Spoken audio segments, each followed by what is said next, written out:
New York Jets select Sauce Gardner. Sauce Gardner is a New York Jet! Swaggy Sauce Gardner. I love Sauce. I love his tape. I love his press technique. I love his confidence. He has everything you want to see in the position. And I think Robert Saleh and this scheme is perfect. It's a hand-in-glove fit for him, man. Garrett Wilson. It's Garrett Wilson! The New York Jets have just got two big-time playmakers! I believe that Garrett Wilson is going to be the most impactful rookie receiver in this class. And I think we see Zach Wilson play like he did the last 6 games of the year, times 10, and have a phenomenal second season. Wow, you think? Yeah! Yeah! Let's Jermaine Johnson! Brees Hall, running back, Iowa State. Brees Hall, oh my God, they got him! They went offense. They went with the best running back in the draft. Jeremy Rucker, oh my God! The Long Island native is a New York Jet! J-E-T-S, Jet! Let's go!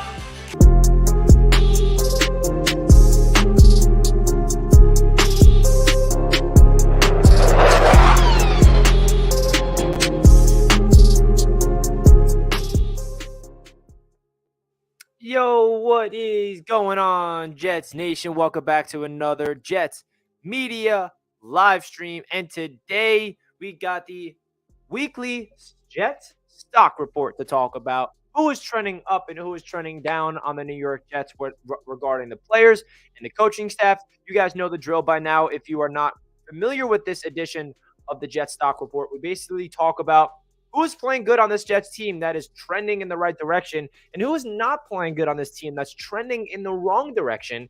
And the thumbnail kind of gave away some of the players that we're going to talk about. But outside of the thumbnail, there's definitely going to be a lot more players that we'll be discussing in today's Jets Media live stream. So if you guys are just tuning in live, make sure you hit that thumbs up button. Or if you're watching on replay, I greatly appreciate you guys tuning in to Jets Media. Please do me a favor, hit that thumbs up button. Comment down below your thoughts of the New York Jets heading into this week. This is going to be the final video of us recapping what happened against the Green Bay Packers. And then we're going to flip the page and talk about the Denver Broncos, who is coming up this Sunday. We're going to be at Denver for a Week 7 matchup at 4:05 p.m. Eastern Time. And I'm super excited to give you guys my thoughts of that game and, of course, the stock report, because there's a lot of players trending in the right direction. So it's going to be a really fun stream for sure, and I cannot wait to dive right into it. We got Gene Fitzmagic in the chat, catching you live for the first time. Welcome in for the first ever live stream, my man. I'm happy that you're able to finally tune in for a live stream, man. I appreciate you tuning in, my brother. Welcome, welcome, welcome. So before we get into the stock report, we're going to hear a quick word from Mojo. As you guys know, Mojo is a proud sponsor of Jets Media, and Mojo is a brand new app that you can download today to invest in your New York Jets. So you can invest in all the offensive players on the Jets, whether it's the quarterbacks or the playmakers, and you can download the app down below in the description right now. It is a lot of fun. You guys know that we cover Mojo on this channel every Monday, Tuesday, and Wednesday, and it's a lot of fun because you really get a good idea of who is valuable right now on the Mojo stock market or who you want to invest in. And if there's going to be a couple players that I would advocate to invest, it's definitely Brees Hall. It's definitely Zach Wilson. And I even considered going into Elijah Moore and Garrett Wilson, even though they're trending down on the market because the passing attack is simply not doing anything. But hey, we don't need the passing attack to do anything because we're still winning ball games without it. So these are the three guys that, if you guys are familiar with the stock market, the traditional stock market, you know the time to invest is when it's on the low, and now is the best time to invest in Zach Wilson, Garrett Wilson, Elijah Moore, because I feel like this Jets team, they're going to continue to run the football until they can't anymore. And when teams start to hone in on the Jets offense in terms of running the ball, then that's when they're going to open up the pass game, and that's when Elijah Moore and Garrett Wilson is going to start getting going. Ever since Zach Wilson has returned, the passing game has went down, but the running game has went up. Also, the defense has been doing better since Zach Wilson returned, which is a big reason why we're not passing the ball a lot. Because if you guys remember, early on in the season with Joe Flacco, we were a top passing attack in the league because we were losing all game, and Joe Flacco had to pass every single time, and we're playing from behind, and we're getting a lot of garbage time yards, a lot of touchdowns through the air, but now we're running the ball. So you want to invest in Brees Hall because Brees Hall is at $12.16 a share right now, and he's someone that's only going to get better and better and better. he's going to win another Rookie of the Week voting, if I had to guess, because any Jets player that gets nominated is definitely going to win the award because Jets fans are undefeated on Twitter. But him at only $12.16 a share is pretty cheap comparing to the other top running backs in the NFL. And he's playing like one of the best running backs in the entire league. So you definitely want to consider investing in Breece Hall. Braxton Berrios at only $3.50. He's coming off back-to-back weeks with a rushing touchdown. He's valuable in special teams. He's valuable as a gadget wide receiver and also a running threat in the run game for those nice reverses. I really love everything that we're seeing from Braxton Berrios. CJ Uzomah, he's actually getting involved in the passing game. We saw a really nice tight end screen. Beautiful play design from Mike LaFleur to get him the ball. And CJ Uzomah has not only been good in the passing game, but he's been absolutely dominant in the blocking. I mean, that touchdown run from Braxton Berrios, CJ Uzomah deserves a lot of credit for that lead block. And, of course, Dwayne Brown down the field. And then talking about Zach Wilson real quick, he hasn't really been lighting it up to the point where we're like, wow, we have a franchise quarterback. He also has not been stinking it up to the point where we're like, wow, we do not have a good quarterback. It's kind of in the middle. Zach Wilson is playing turnover-free football. He's being a game manager. He's allowing the game to present itself. He was 4 for 4 in his last final 4 throws in the second half to lead the Jets to a victory. When the Jets need him to step up to win us the game, we saw that he could do that against the Pittsburgh Steelers. So I feel like we're going to talk about the Broncos, obviously, but the Broncos are going to be a big test because they're one of the best defenses in the league defending the pass. So it's going to be really interesting. So I feel like now is a good time to invest in the passing attack because it's only going to go up from here, in my opinion. So definitely consider investing in your New York Jets on the passing attack. But if I had to say one guy you want to invest in, it's 110% my guy, Breece Hall, because Breece Hall has been electric all season long. And I'm already getting hot, so your boy's going to take off my sweatshirt real quick. Of course, we got a Jets tee under here that I got at the game. On what was that, the opener I got it? Yeah. But you already know the vibes. You know the vibes. So now let's get into my stock report, right? This is the Mojo stock report, but now we're going to talk about mine.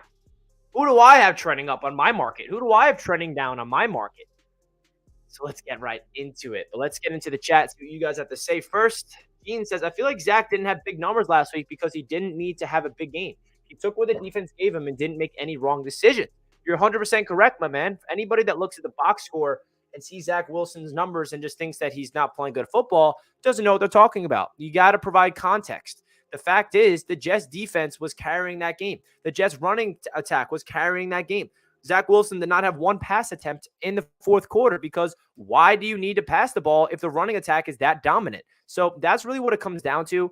Zach Wilson made good decisions. You got to give credit to the Packers defense in that first half. They really shut us down. But then you got to give credit for the Jets offensive coaching staff for making the proper adjustments to make sure that we did not get shut down and we could put up points in the second half. It's exactly what we did. What's up, John? Hey, Richie, that's right. We can run. They try to stop that. We pass, pick your poison. Our defense equals pain. Remember, Namath didn't throw one pass in the second half of Super Bowl III. He didn't have to. Hey, man, that's what I'm talking about, John. The only Jets Super Bowl that we have was all about running the football. Were people like, oh, Joe Namath is a bum? Joe Namath isn't a good quarterback because he didn't have to pass the football? No.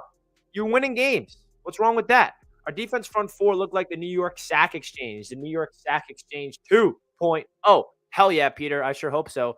John, that was the 60s. Yeah, it was the 60s. It's Snoopy, but it's working today. So, hey, why not keep it going? Zach might be best at deception in the run game. Yeah, it's very true. So, I want to ask the chat this. I'll let you guys decide. Should we talk about the positives or the negatives first? Should we talk about the people trending up on the Jets media stock report or the people that's trending down on the Jets media stock report? Let me know in the live chat which one you want to talk about because I don't know which one we should get into first. Richie, against the top quarterback, Zach will need to throw. Absolutely, he'll need to throw. There's no doubt about it. And I am very confident in him to get the job done if he needs to throw because we saw it against the Pittsburgh Steelers. If we lost that Steelers game or say we beat the Steelers without Zach doing anything, then I would have a little question like, okay, we need to see what Zach can do. But the fact is, when the Jets needed Zach Wilson to throw the ball, he did just that. So obviously, we need to see him take more strides and get more productive. But as of right now, he's playing turnover-free football, and I'm liking what I'm seeing. So negatives first. positives, then more positives. Nick's in the chat. Let's talk about beating down Broncos country. We'll talk about that, of course, for sure. Get the negatives out of the way. All right, we'll talk about the negatives first to get that out of the way. So let's get right into it. All right, so here is the negatives. The negatives is basically one phase of the ball, and it's the pass offense with Elijah Moore and Garrett Wilson. You guys in the chat can help me out. Think of other negatives that you're seeing from this Jets team.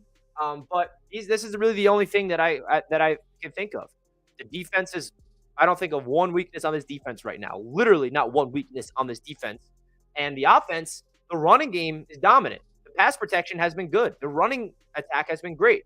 But the pass offense has not been good. Elijah Moore has not been good. Garrett Wilson is coming off a bad performance. So to really break it all down, we don't really need to rely on the pass offense the past 2 games, but the reality is we're going to have to eventually. So let's talk about Elijah Moore. Obviously, we found out that Elijah Moore is frustrated on Twitter.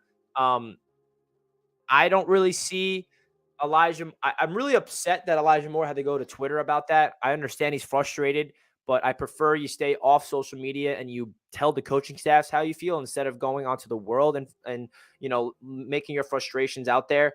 The reality is Elijah Moore is a big part of this team, man. I mean, the routes that he's running, it's opening up this offense. It's giving the defense more stress that we're going up against. But the reality is Elijah Moore just simply hasn't had a game this year where we're like, let's go. In the Pittsburgh Steelers game, he started off hot. He had a really good route on the sideline for a nice comeback route. And then he was found over the middle for like a nice 20 or 30-yard gain. Since then, he hasn't really been involved. So I don't think this is an issue. I don't think this is going to continue. But the reality is the Jets offense has been dominating in the running attack. So Elijah Moore has been an odd man out. And then Garrett Wilson, he's coming off one of his worst performances of his rookie season. And hey, you're a rookie. We cannot expect a rookie wide receiver like Garrett Wilson to dominate every single time. He was out there against Jair Alexander, and Alexander was matched up on him every single time, and Alexander got the better of Garrett Wilson, was locking him down. 5 targets, only 1 catch. He had a couple of drops, and he just wasn't running the routes properly. On 3rd and 1, there was a nice little stick out route that Garrett Wilson ran, but he did not even run to the sticks. He went behind the line of scrimmage and even dropped the pass. So I think that these are the only negatives that I think of. I mean, I can't think of anybody else to put on this list, and I'm really trying to put my bias aside, guys. I really am. But we're on a 3-game winning streak right now, and the only thing that's not trending in the right direction is the pass offense and these 2 playmakers. And that's really what I think. If you have anybody else that you want to put on this list, let me know, because I don't know. I don't know. And listen, I don't mind Elijah Moore being frustrated because that's, he's not being a me guy. He's happy for his team, but he definitely is a guy that has a lot of ambitious goals as a wide receiver. And I feel like he's only going to get more touches in the game now. But unfortunately for the Jets, I don't know if this is going to start trending up this week, because we're versing the Denver Broncos, who has not give up a passing touchdown since week number 2. 1 touchdown actually through the air since week number 2. Justin Herbert, the Chargers beat the Broncos, but Justin Herbert had 0 passing touchdowns. So I don't know how good this, I know everyone's like, please, can we pass the ball? Can Zach Wilson put up 250 plus yards and 2 touchdowns? Sorry, guys. I don't think it's going to happen this week. It could happen. Not saying it can't, but the Denver Broncos defense and their secondary is one of the best in the NFL. So I don't know if it's going to happen this game. So just so you guys are aware. So that's really my stock down report. The pass offense, Elijah Moore and Garrett Wilson, those 2 wide receivers have not been impactful really, especially against the Green Bay Packers. Now, let's talk about the positives.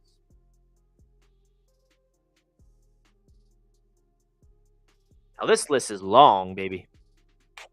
This list is long. Elijah Vera Tucker, Dwayne Brown, Breece Hall, Corey Davis, Sauce Gardner, Quinn Williams, Quincy Williams, John Franklin Myers, Robert Saleh, and Brant Boyer. Hey, I just thought of somebody that I got to add to this list, and I'm going to be thinking about people to add to this list all throughout the stream. You guys know I'm about to add?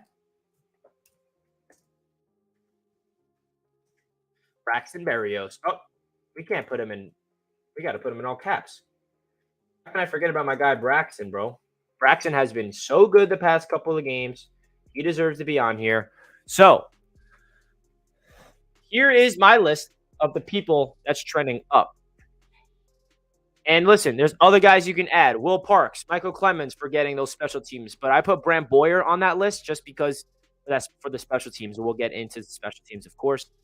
So, number 1, Elijah Vera Tucker. And this is in no particular order, by the way. This is just players that I want to talk about. AVT, there's not enough you can say about this guy. Back-to-back games at right tackle. He's played 4 positions on the offensive line. He's someone that you just can't. I mean, it's like we made him in a laboratory. I mean, it's someone that you create in Madden, and it's like you're playing Madden Ultimate Team, and you're just moving an offensive lineman all over the place. It doesn't happen. You're not allowed to do that. I mean, it's just so crazy what Elijah Vera Tucker is doing, and I really hope Jets fans don't start taking it for granted because what we are doing with ABT is special. He is on an all-pro trajectory. He's on a Pro Bowl season right now, and he's doing phenomenal stuff. Dwayne Brown, ever since he's been inserted to this offensive line, it's been playing great. You can even add Nate Herbig to this list because he's been a new addition to the offensive line since AVT kicked out the right tackle. And Dwayne Brown, at 37 years old, he has a torn rotator cuff. Excuse me. And he's playing through it. And he could have elected to have surgery and get shut down for the year, but instead he's playing through the surgery, playing through the injury, and is just playing great football at that left tackle, protecting Zach Wilson's blind side. Dominant in the run game. I mean, those two, that touchdown run from Braxton Berrios, he was all the way up the field, and Braxton Berrios was hiding behind him to get in the end zone. That Michael Carter run late in the fourth quarter, you saw Dwayne Brown all the way down the field. It's really cool to see a 37-year-old Dwayne Brown really moving. Now, we got to give love to Nate Herbig as well. I can't even fit everybody on this list, guys. This is getting a little ridiculous. There's so many positives. What's going on? I'm not used to this. Holy crap. Yes. Look, we're going to be adding people all stream long. So Nate Herbig, probably one of the best offseason acquisitions for Joe Douglas. Add Nate Herbig to the list of Quincy Williams, the Braxton Berrios, and John Franklin Myers. Actually, all on this list, you know what they all have in common? Waiver wire. Joe Douglas is finding talent on this team in depth, not through just free agency, not just through the draft, not just through the trade market, but through the waiver wire. Excellent job. We picked up Nate Herbig in May, and he's been our depth piece at that interior offensive line. And with all the injuries we have at tackle, obviously we kick AVT back out to the tackle position, and we plug in Nate Herbig, and he's been doing a phenomenal job at right guard. Should I add I have to add myself to the list. Add Richie to the list. I love it, Christopher. Appreciate you. So Breece Hall. I mean, Breece Hall is the next guy we have to talk about, and we could talk about Breece Hall for an hour. I mean, Breece Hall has been playing. Oh, my gosh. Okay, before we get to Breece Hall, we got to give love to the rest of the offensive linemen. Because we talked about AVT, we talked about Dwayne Brown, we talked about Nate Herbig. Guess what, guys? Laken Tomlinson and Connor McGovern are coming off good days as well. Now, Tomlinson has been having a slow start to his Jets career. Connor McGovern has been up and down, but you got to give credit where credit is deserved. Connor McGovern is coming off one of his best games of his Jets season this year, dominant in the run game, not giving up any pressure. So you can even delete the 3 offensive linemen and just put all 5 offensive linemen on there because they've been playing really good football as a collective unit. Now, getting back into Breece Hall, I mean, how much more can you say? For a rookie running back to come out there and have the most scrimmage yards in the league since week number 4 and just be dominating every single week since that time frame. You know, he had his breakout party against the Miami Dolphins, and then against the Packers, we saw him dominate on the run and just getting 10, 15 yards every time he touched the ball, feels like. Having that 34-yard touchdown run where it was just the fact that we have a rookie running back that can break off of the scheduled play that's a double reverse to feel the open field next to him and then cut up the field and have like 11 Green Bay Packers chasing him and for him to get in the end zone. It's special, man. And we have a really fun rookie to talk about in Breece Hall, the front runner to win Offensive Rookie of the Year. Now, Braxton Berrios. Braxton Berrios has been back-to-back touchdown so far, and both of those touchdowns came on very similar plays. Wasn't the exact play, but it was a reverse to the left side in the red zone at the 20-yard line.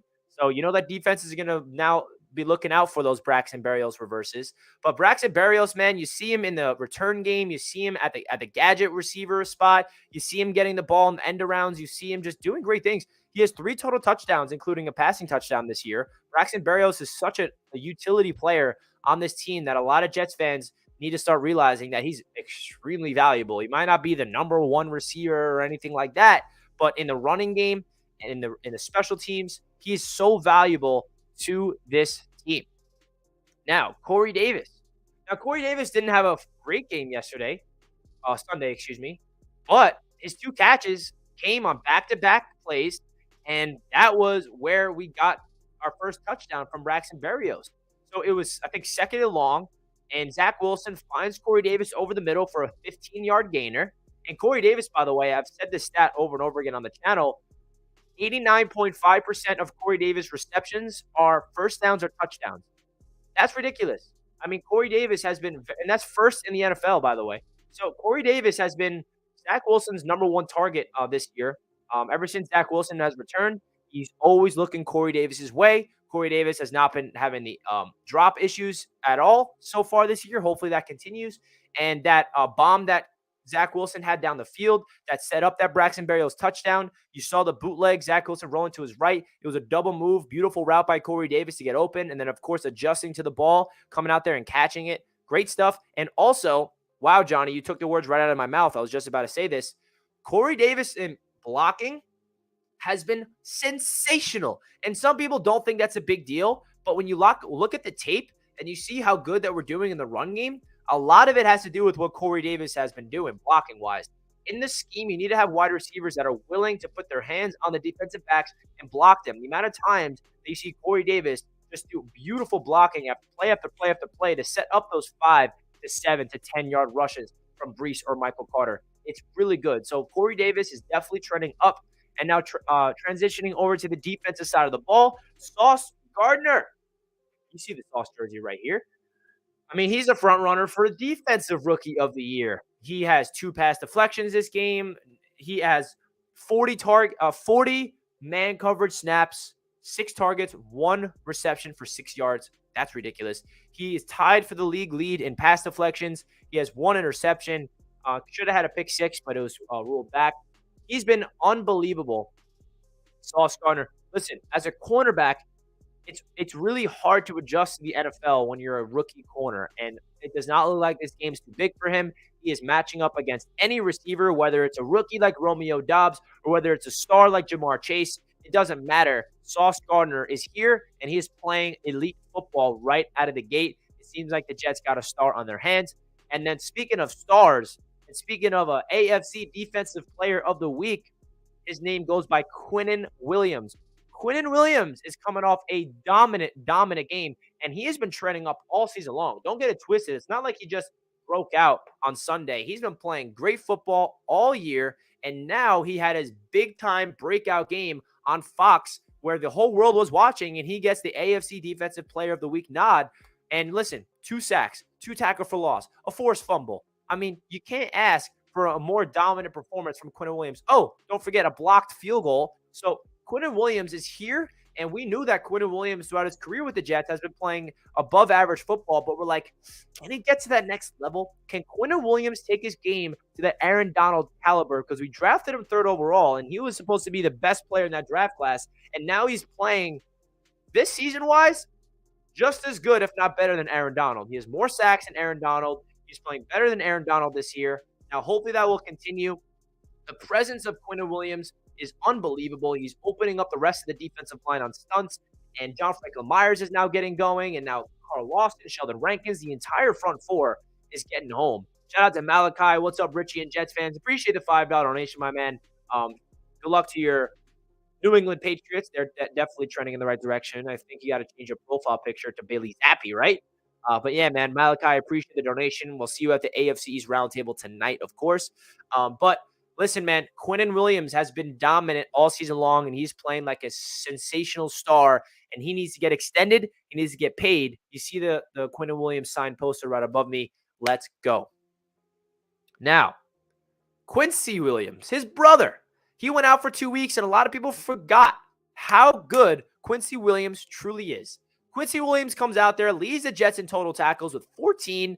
His physicality, his violence, his energy, he sets a tone on defense. And people forget that the game he got injured against the Cincinnati Bengals, he was the best defender on the field that game. And then he went out. And a lot of people start falling in love with Quan Alexander, who's been playing great football.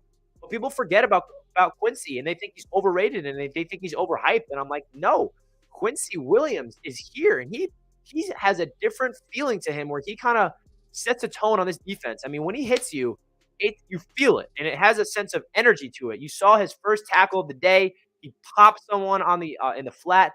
Robert Saleh's there to flex and just go crazy. So Quincy Williams is a big-time piece for this defense. He's been playing sensational football in his return. John Franklin Myers, he got a sack yesterday on Sunday. He had multiple quarterback hits. He is a big piece of this defensive line. I think he's very underrated in my opinion. John Franklin Myers is really good in the run game. He's really good against the pass. He's a big piece of that stunt package that they've run. You see Carl Lawson go inside. You see John Franklin Myers wrap around the outside. You see John Franklin Myers winning his one-on-ones when Quinn Williams is getting double teamed. So John Franklin Myers has been a big-time piece for this defensive line. He's stepping up. You can even add Sheldon Rankins to this list. You can add Carl Lawson to this list. All front four of the guys have been playing well. Even Vinny Curry, Jacob Martin looked good. I mean, the entire defensive line looked great against the Green Bay Packers. But I don't want to add every single person to this list. You can even add C.J. Mosley. C.J. Mosley is coming off a good day as well. He looked like his Baltimore Ravens self in that one. So you know what? I'm going to add C.J. Mosley because he deserves some love. It's just crazy how many more people do I have to add to this list, guys. It's kind of ridiculous. It's kind of ridiculous how many people we got on this list. And now getting into the coaching staff, man. Robert Saleh. Big time props to the head coach, man. He is 4-1 since making those receipts comments. He has a sense to him where you feel that this team is playing for him. You feel like this team has whatever message that he's preaching to these guys. All gas, no brakes, 60%, play with violence, play with a sense of urgency, empty everything you got. Play with a sense of urgency, play with a chip on your shoulder, play at 110%. It's happening on the field, man. And the Jets fans, we're not used to having a head coach like this since Rex Ryan, to be honest, that really has this personality that is portrayed on the field, right? That's my favorite part about Robert Saleh is you see his energy on the sideline, and his energy on the sideline doesn't really matter unless you win games. Well, now that we're winning and we see Robert Saleh's energy on the sidelines, you feel like it's infectious. The players feed off of that. The players look at Robert Saleh and his passion, his optimism, and his sweatshirt that says positive vibes only. I mean, this Jets team really believes in each other. They believe in the scheme. And it's really cool that the schematic perspective of this Jets defense is working because it worked with San Francisco when Robert Saleh was there in 2019 to carry them to the Super Bowl. And now we're seeing it schematically work here. So you got to give credit to Jeff Ulbrich as well for being the play caller that's been doing a phenomenal job. And then Brant Boyer. The Jets have one of the best special teams units in the NFL. And for those guys that are not aware of the story, that block punt, you got to give Will Parks a lot of credit here. Will Parks went up to Brant Boyer in the middle of the game and said, hey, this last time we defended a punt, I noticed this in their protection. I noticed a flaw. If you could scheme something up, we could potentially get a blocked punt. Brant Boyer on the fly brings over the special teams unit. He draws up a play. Michael Clemens is the guy that is going to get freed up. Blocks a punt, results in a touchdown. That's a different level stuff right there that coaching matters in this league, and we're seeing coaching win us some ball games. And you know what? I got to add Mike LaFleur to this because Mike LaFleur deserves a lot of credit. Want to know why? Now, was it a perfect game for Mike LaFleur? Absolutely not. But first of all, he beat his brother, which is awesome. Second of all, the first half was an abysmal performance from the offense. But what I heard from Robert Saleh is that their offensive game plan wasn't able to work against the Green Bay Packers defense because the Green Bay Packers defense came out there with a completely different look than what they were showing on film. So they just weren't prepared. But then at halftime, and now this is where it comes down to, when halftime comes, can you make the halftime adjustments? Can you make the little changes to really get the offense going? It's exactly what Mike LaFleur did. We went from scoring 3 points in the first half to going out there and getting explosive plays, running the football down their throat, Zach Wilson getting going, a little slip pass, screen to CJ Uzomah, which is a great play call, a nice bomb to Corey Davis, that end around to Braxton Berrios. So the fact that Mike LaFleur adjusted on the fly at halftime to change up his game plan and it working really shows you that he knows what he's doing as an offensive coordinator, man. Really great stuff from Mike LaFleur. He deserves that he's trending up because it was not a perfect game. There was a lot of calls that I did not like on 3rd and short. I did not like those play designs. I did not like them passing the football. I'd rather them run the ball. But I do like that Mike LaFleur has a chance and he has that will to make the proper adjustments at halftime. So that's really the stock up and stock down report. You can add a lot more players to this, of course. And the coaching staff has a big-time test going up against the Denver Broncos defense. That's one of the best in the NFL. You know they're going to be making their adjustments as well. So it's up to Mike LaFleur to really be able to scheme guys open and make sure that we protect Zach Wilson and the wide receivers and get separation down the field. That's the one thing I'm concerned right now. The wide receivers are not getting open down the field, and it's not opening up the pass game for Zach Wilson. But on the other hand, the running attack has been dominant, and we've been running down their throat, and that's what it's all about. Let's go Knicks tonight. I'm actually going live on Knicks Media at 1 o'clock. So any Knicks fans in here, I have a Knicks YouTube channel, and we're going live on Knicks Media to preview the Knicks and the Grizzlies game tonight. In case anybody's wondering, Knicks Media is the channel name. So, guys, if you are just tuning into the stream, please do me a favor and hit that like button on your way into the show. It was a great time breaking down the positives and the negatives. We have 65 people watching with only 26 likes. So please do me a favor and hit that like button, guys. I really do appreciate that. We're going to end off the stream here. I like capping it off at a nice 30 minutes. So I hope you guys appreciated the Jets stock report, who's trending up, who's trending down. Shout out to Mojo for sponsoring this live stream. And let's go Jets. I cannot wait to see what's cooking. We're going to be talking about the Denver Broncos tomorrow. And cannot wait to see what's next, baby. 4-2. And we're a top 10 team in the NFL. Holy crap. Let's go Jets. I'll catch you guys in my next video. Peace out.